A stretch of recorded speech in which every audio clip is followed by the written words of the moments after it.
You guys, one of the most difficult thing to do is to forgive people. Now, aside forgiving people, the most difficult thing to ever be done is to actually forgive yourself, okay, you guys, and that is what today's vlog is about. So I'm going to be telling you a story, and I'm going to be telling you why I'm telling you that story and what you're going to do with that story that I am telling. So sit back, relax, and enjoy the story time.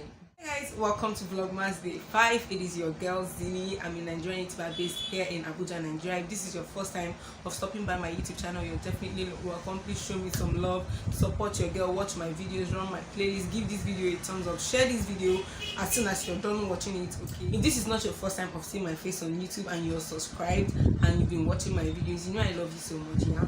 Guys, so today is a story time, and from the title of this video already, you guys, you know that I'm going to be sharing with you my journey to forgiveness, okay, the events that happened in my life, how they happened, the people that were involved, and how I was able to forgive and let go after over 20 years of my life. And you guys, this event not only made me learn how to forgive, but this event actually shaped my life. They shaped my future, they shaped my beliefs, they shaped so many things. And trust me, literally everybody around my life at that time had a role to play one way or the other to how that event shaped my life. Now this story dates back to about I was 8 years old when this incident happened. So growing up as a child, I never liked staying very close to my family whenever I was going to school, whether secondary school, primary school. So I was staying with my uncle and his family, okay, my mom's younger brother. So I've been staying with them for some time, and then I think she had had her first child, and then she just had her second child roughly when I moved in to stay with them. So after some time, a friend of my aunt, I'm going to call this friend Auntie K and call my aunt Auntie Z. So okay, now a friend of Auntie Z's came to the house to visit. I think she was having accommodation issues, you know, and stuff like that, and she needed help. Okay, so my aunt Auntie Z offered to give her a room in her house for a while for her to live in before she sorted out her accommodation issues. So that was how we started living with Auntie K. And now for my uncle is somebody who does not like to stress people a lot, especially his kids. And because I looked very similar to his kids, like he could literally think that we were from the same room. Any warnings he gave concerning his children, he would always say, including Ezinne, because she's my first daughter, okay? So he came out one day and he gave this instruction and said, from today henceforth, none of these children are expected to cross the gate. You know, usually we cross the gate to go and buy stuff from maybe the aboki in the compound of number 6 or number 8 or something. But he was like, from today henceforth, no more. If that thing is so important that you cannot go outside and buy it yourself across the gate, then forget about it. But these children are not going anywhere. I don't want them to get hurt, and besides they are big men children, so I don't want anything to happen to them and all that stuff. Fast forward to like a month or two later, Auntie K came out of her room one day, and then she wanted to buy something. I think she wanted to buy granite.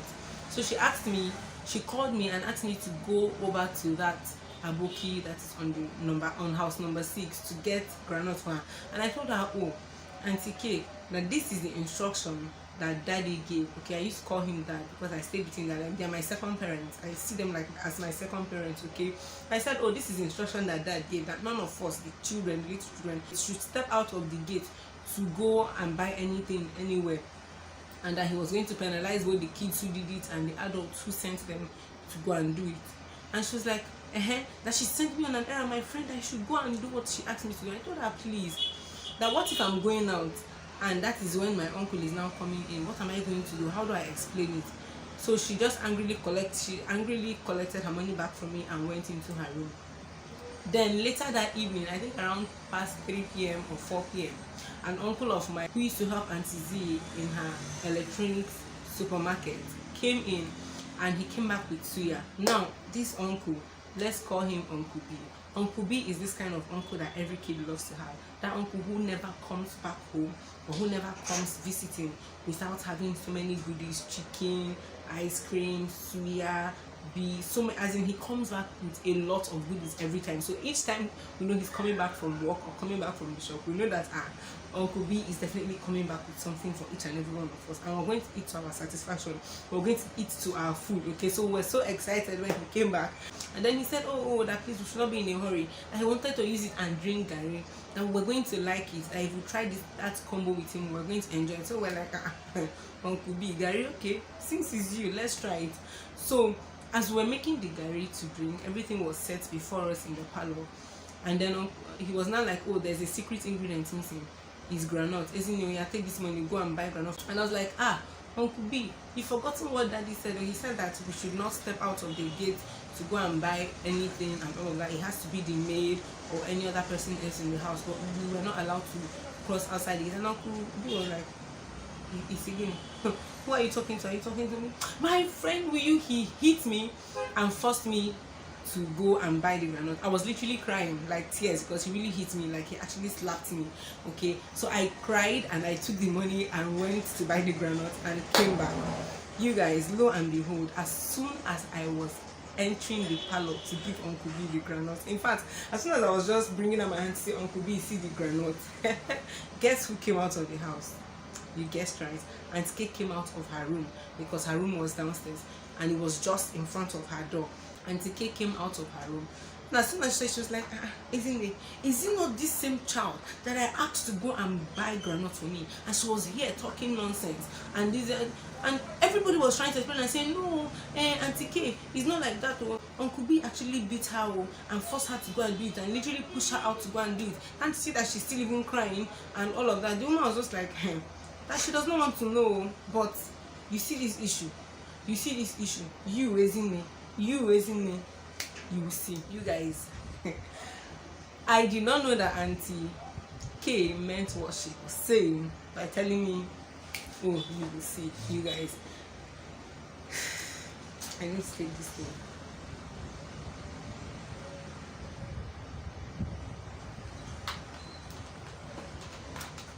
I just felt, oh, it was my own. What is I will see?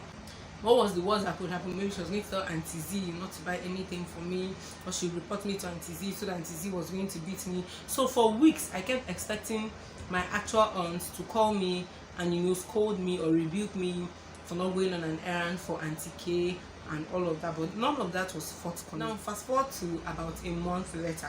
Now I'm the last child of my family, okay, you guys, like my immediate family. I'm the last child of my family, and as at this time, like I told you, my aunt had only 2 children, her first daughter and the second one, who was about 2 years old then. And this girl was very stubborn. She was so stubborn to the point that we used to think that she was actually supposed to be a male child. And this superstitious belief of how you can turn a child, the sex of a child, from male to female or from female to male in the mother's womb. So we would always say, this girl, you were supposed to be a boy, but they turned you into a girl in your mother's womb, because she depicted the stubbornness, the attitude, the character of a male child and all of that, but she was female. We're going to call this little girl Fee. Remember now, Fee is 2 years old. So what my auntie would normally do is, whenever Fee was becoming too stubborn, Auntie Z would tell me, yeah, Ezinne, come. You are last born, just as Ezinne is last born. You understand her better than myself, because the both of you are last born. You know how to handle her stubbornness, because this is how stubborn you are. So anytime they needed to make her sleep, they were going to call me to make her sleep or to make her do something sometimes, even when she wanted to go to school. So on this particular day, my aunt had said, I'm going out. Before I come back, make sure that Fee has slept. I want her to sleep. She's scattering the whole house. She has turned everywhere upside down. I don't know what is wrong with her, jumping from one place to the other and all whatnot. And I was like, okay, fine, no problem. I took Fee downstairs. I put her on the small couch, and then we inside the couch, and then I stayed on the outer part. I arranged everything. She said, oh, that she wants me to arrange it to look like a pillow. I did that for Fee. And then, you guys, me that was supposed to make Fee sleep ended up sleeping off. And by the time I woke up, Fee had turned the parlor upside down. The chairs, the tables, everything was, as in when I mean upside down, I mean literally upside down. Everything was literally freaking upside down, you guys. I was confused. I did not know what to do. I started trying to arrange, everywhere. And that moment my aunt came in. I was like, why is this place scattered? And then immediately the same Fee now reported and said, oh, mommy, Ezinne was sleeping. So because I was sleeping, she now arranged the place for me. That she was trying to arrange the parlor for me because I was sleeping. So my aunt was like, they asked you to make this girl to sleep. And instead of the girl to sleep, you're the one that ended up sleeping. And then again, fast forward to about 3 weeks later, I was just coming back from school, and I was very excited because I was coming to share a news with my aunt. I think something about my junior WAEC or something like that. Yes, something about my exams, getting to choose whether I was going to be in science, art class, or commercial class when I went into the senior secondary. Okay, so I was coming home with that news and excitement. But when I came in, I saw my aunt sitting down in the parlor. She was looking very upset, and Auntie K was beside her. So I asked Auntie Z, Auntie Z, are you fine? What's going on? When I went closer, she was actually crying. So I was like, Auntie B, what is going on? Why is Auntie Z crying? Immediately my mood changed. Of course, I wasn't happy because I had never seen Auntie Z cry before. The worst I've seen her is when she's upset and she's shouting at us because we're throwing, these children tantrums and all of that. But I've never really seen Auntie Z upset. So it really triggered me on that particular day. And then since she wasn't saying anything, I turned to go and drop my school bag upstairs in the room. And then she just calls me and was like, Ezinne, come here. And then I came.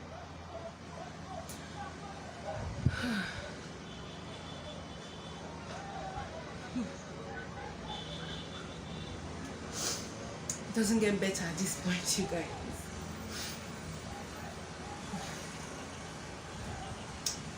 She calls me, Ezinne, come here, and I come. And then she asks me, what happened on that day that I asked you to make Fee sleep? And I was like, that day. I made Fee sleep. No, I tried to make her sleep. She pretended she was sleeping, and I suddenly dozed off with her, thinking I was going to wake up at the same time with her. And by the time I woke up, she had not even slept at all and had scattered the whole place. And as soon as I was trying to arrange the place, that was when she walked in, and she was like, I should tell her the truth and stop lying. And I was like, hello, I did not know of any other thing that happened that day. I was sleeping. I was literally sleeping. And you knew I was sleeping on that day. Everybody reported and said I was sleeping, and Fee was not sleeping.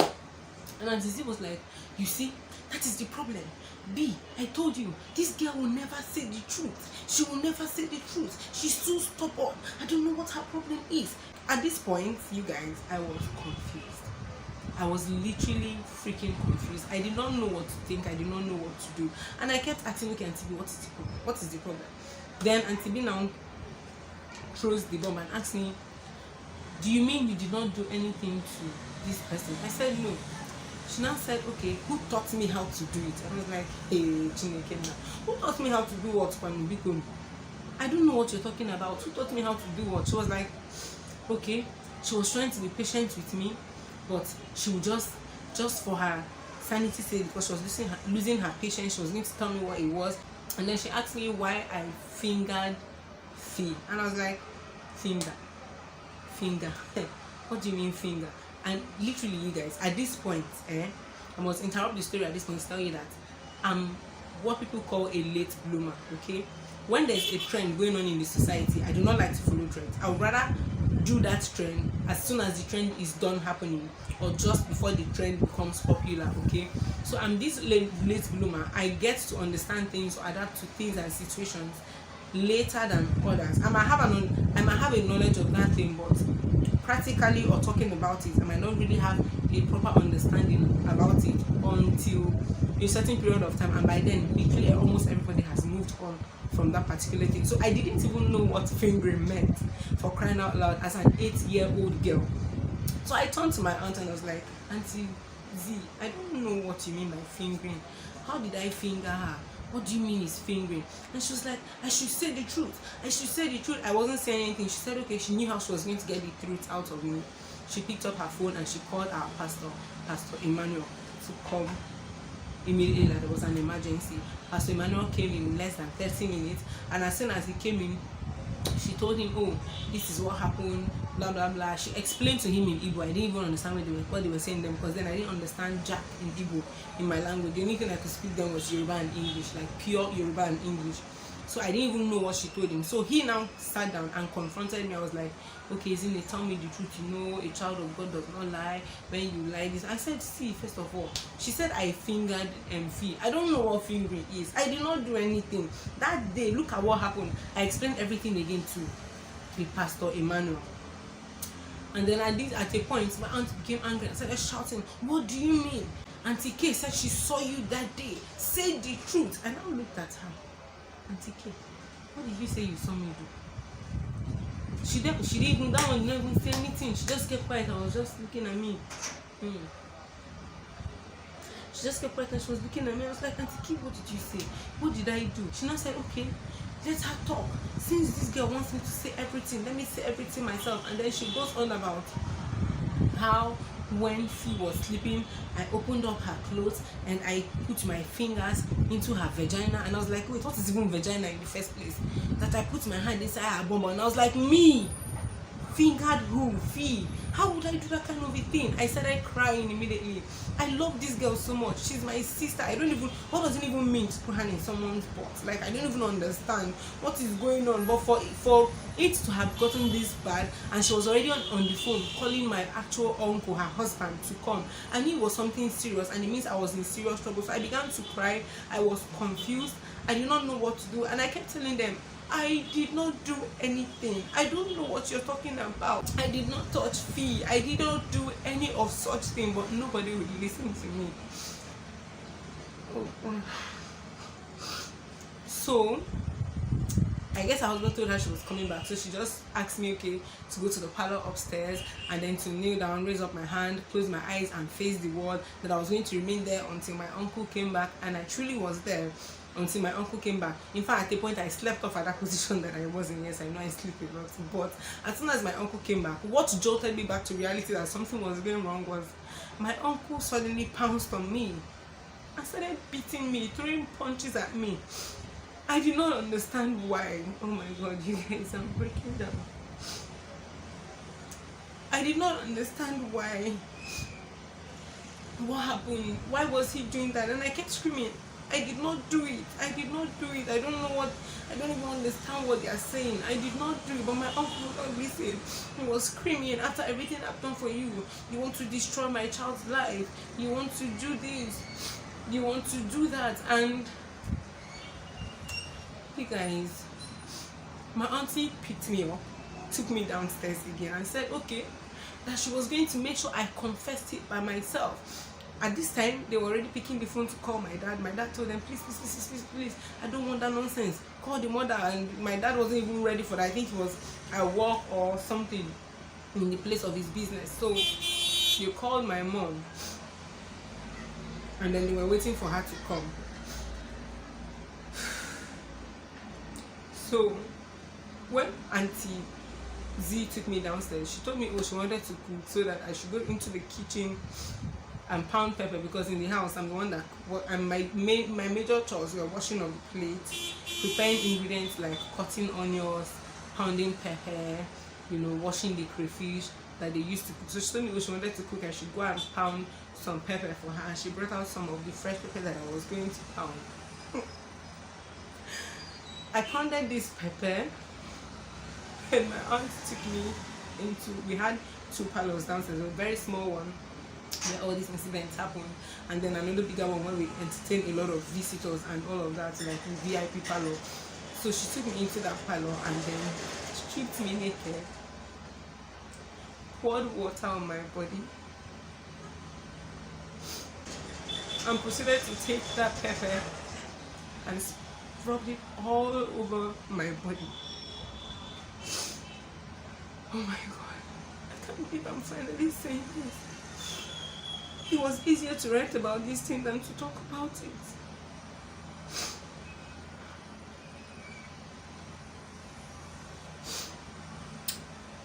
Oh my God, you guys, I'm sorry. I'm really sorry. So she poured pepper, rubbed it all over my, like literally massaged the pepper all over my body into my vagina, and said she wanted me to feel the pain that Fee felt when I was fingering her. So she put the pepper into my vagina and began to flog me. The pain was too much, guys.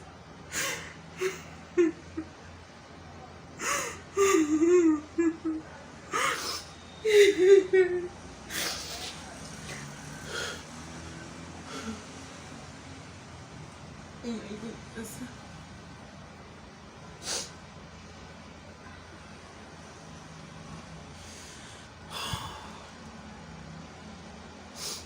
pain was too much, you guys. The pain was too much. I could not bear it. And in my mind I felt, oh, isn't it, you're stupid. The reason why they've been taking you through all these degrees of torture is because you've been saying you did not do it. What could be the worst that would happen if you said you did it? Just say you did it so that they can leave you alone. So all of a sudden I found myself screaming, I did it. Oh, I did it. Yes, I did it. And then she was like, I told you. She was going to confess. She has confessed. I told you. I know how to get the truth out of a criminal. This girl is a criminal. She's possessed. It was at this point, after they had meted out the pepper treatment, that my mom came in and they called and they were like, oh, auntie, come and see, come and see what your child did. In fact, she just owned up to it. She just confessed. Take her with you. She needs to go for deliverance. This girl is possessed. Because how can a little girl like this be so hardened, be this wicked, and then you try to get the truth from her? And you guys, that was the first part of unforgiveness for me. I looked at Auntie Kate and I swore in my heart that I was never going to forgive her and that she was going to die with bitterness. You guys, I can't even remember the exact words I said, but in my heart I cursed that woman. One thing I know I said was that she was never going to give birth. Nobody around her will have the experience of hearing the cry of a child. If that was all it was going to take to make sure that Auntie Kay never heard the cry of a child in her entire life, from herself or people around her. Because it became clear that she was actually doing this thing to get back at me. And I'm thinking, she probably didn't know that it was going to get that bad, or it was going to get to this point. But you guys, it did get there. The second part of my own forgiveness journey started right immediately, you guys. My mom took me to her shop. Then she used to have a small pharmacy that she managed herself, okay, where she treated people and stuff. So she said she wasn't going home. We were going to sleep in her shop because we'll be going for different deliverance sessions from that place. I went to different places. Look, you guys, that was when Lazarus Mocha was just starting up choosing. By then, they hadn't even built their main auditorium, but they had gone to that permanent site, okay? If you can remember way back then, okay, you guys, I was literally 8 years old. And then, they literally brought Lazarus Mocha to conduct deliverance on me. That I was possessed. They took me to different places, you guys. But what hurt me the most, aside from what Auntie Kay did, was the fact that my mom didn't ask me, did you do it? The first question my mom, and only question my mom asked me was, why did you do it? Where did you learn it from? Who taught you? And I was like, what is wrong with this woman? Am I not your child? Can't you even ask me? God, you're not even asking me if I even did it. You're telling me, why did I do it? Why did I do what? Why would I do that? Who taught me? Where did I learn it from? Is it when I went to visit this person or the other person because she knows that these people had a stay in a public compound? Was it when I went there? And I was like, is this really my mother? One of my brothers also got the story. They told him. And the only question again he asked me was, why did I do it? Where did I learn it from? My dad was worse. He didn't want to see me. That no child of his could bring disgrace to him. And I was like, God, are these my parents? They don't even know what their little child of 8 years can do and cannot do. You guys, at that point, a hatred that I cannot explain, I developed for my father, for my mother, for my family, except for one person. Only one of my brothers, the first fruit of my mom, when he came back from school, I think he was in university then. When he came back from school and they told him everything, he called me and he asked, did you really do this thing? And then I looked at him. I told him I didn't do it. And he was like, are you sure you didn't do it, or you didn't know when you did it? I told him I did not do it. I don't know even know the meaning of what they said. I've never thought of anything like that. I'm the one that bats fee. I didn't finger her when I was bathing her all this time. Is it now when she's sleeping that I'm going to do it? That was not the first time I was laying her to sleep and all of that. And then I told him about the incident of the granite running an errand for Auntie K, and then he got mad at me. And then he was like, then why did you own up and say you were the one that did it? Why? Do you know what this is doing to you, your name, your integrity, even as a little child, and all of that? Do you know the hate it is going to bring towards you? He was so freaking mad at me. Like, why would you do it? Why would you own up to something that you know you did not do? Don't you ever in your life again own up to the fact. It is better you die knowing that you said the truth. For the truth. If they wanted to kill you, yes, they should have killed you. Then you know that you said the truth. And I was like, no, I was not ready to die. I told him, do you know what they did to me? I explained everything to him, and he couldn't even bear the explanations of the pepper treatment and all of that. And he just told me, do you know what has happened. You've already owned up to what you did not do, and you have to bear the consequences. And you guys, that was how my journey started.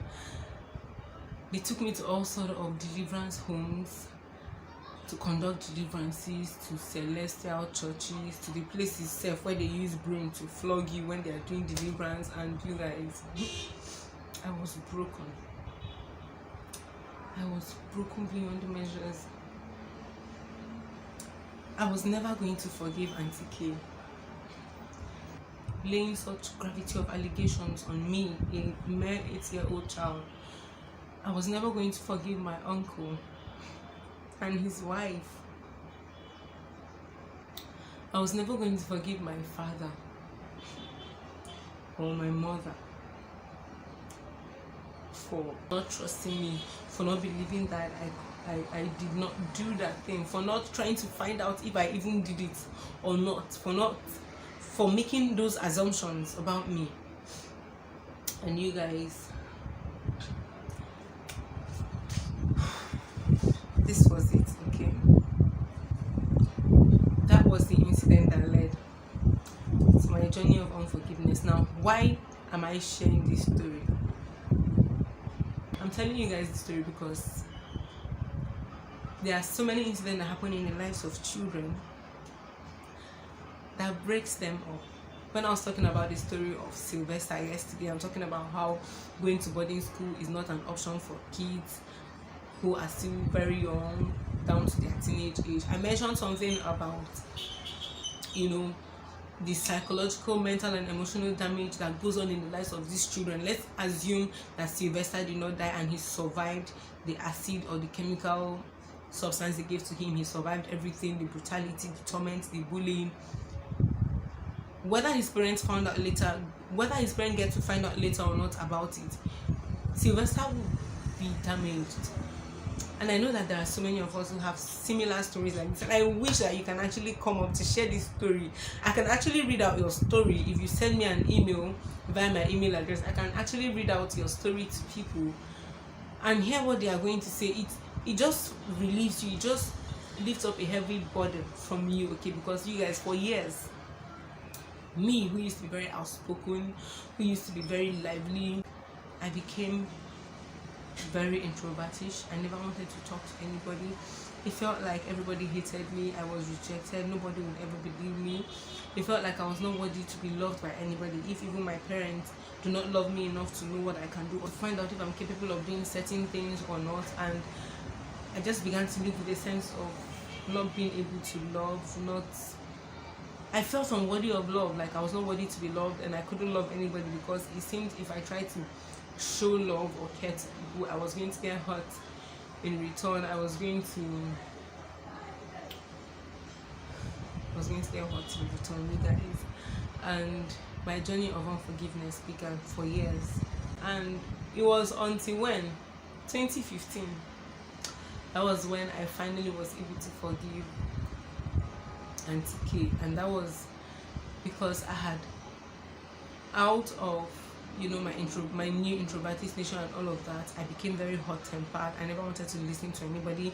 I didn't care if anybody was listening to me, but I was going to say what I was going to say, whether you wanted it or not. I even had nobody to guide me throughout the course of this course, because who do I open up to? People who don't even believe that I am normal or that. And there were no incidents in the past per se that could have warranted people to say, oh, because of certain thing that happened certain time in the past, because of that is why we assume that you did this thing, or it's something that you're capable of doing. Nothing of such, you guys. Like, I am literally telling you that nothing of that sort. Okay, I became very, not bad per se, but ill-mannered. I became very hot-tempered, and in the journey of trying to heal myself, because I discovered that I still couldn't talk to anybody, I still couldn't relate with anybody, I couldn't socialize. I don't used to smile before, and it also made me hate men a lot, you guys. The hate was amazing, because I also hated not just other men that I saw or encountered every day. I hated even my own father, my own relatives, and all of that, you guys. Until 2015, when I came to this place where I'm working, to my current church, okay, that I'm working. And then I had been going through, that was my journey, okay, so unforgiveness, and that was how I had to forgive. And I realized that the only way anyone can have this is when they forgive, when they let go of hurt. No matter how hard you've been hurt or how hurt you think you are, there is still room to let go. Okay, not because they even deserve your forgiveness or to be forgiven, but because you deserve peace. Because at the point, I couldn't even forgive myself as well for not speaking up. Learning to forgive her and every other person is involved, and learning to forgive myself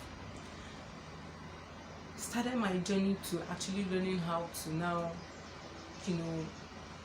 learning how to manage my anger, how not to be angry, how not to take things too seriously, how not to take people too seriously every single time, how to have peace, you guys. And that is the story I brought for you guys today. I really didn't even know I was going to break them, but you guys, that is my story broken. And if you have similar stories, if you have experiences, events that happen in your life that broke you, that changed your life, your perspective, your belief, your value system about life, whether when you were a child or as you grew up as an adult, please, I would like to share it with you guys. If you're within Abuja and you will be comfortable sitting in front of a camera talking about it, you guys, I'm here. Let's talk about it. The first step to getting healing is speaking out. And I am finally speaking out, not just in writing, but before a camera.